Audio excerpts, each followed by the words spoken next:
Next week, pupunta po ako, nag-set po ako ng meeting sa Monday ba? Sa Monday, sa Anti-Money Laundering Council. I will meet with the Anti-Money Laundering Council sa Lunes para ma-discuss na natin ang possible freezing and later on forfeiture of assets ng mga involved dito sa grabing pagnanakaw ng pondo ng bayan. Alam nyo, importante po ito, kaya nga kong i-emphasize, dahil hindi sapat yung makulong, hindi sapat yung managot. Kailangan ibalik ang pera ng tao. Kailangan ibalik ang pera ng tao dito.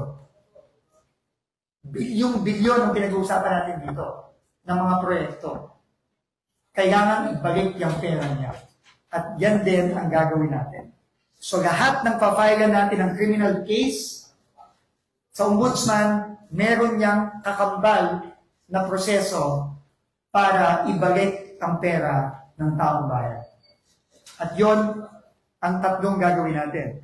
Bonds sa kontrata, warranties and securities sa kontrata, at third, makikipag-ugnayan tayo sa Anti-Money Laundering Council para sa eventual freezing at forfeiture ng kanilang mga assets para maibalik ang pera ng taong bayan.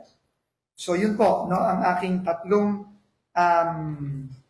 i-anunsyo ngayon. So bago ko tumanggap ng tanong, ulitin ko, sabi ng Pangulo, bilisan ang pagpa-file ng kaso, siguraduhin maibalik ang pera ng mga kababayan natin.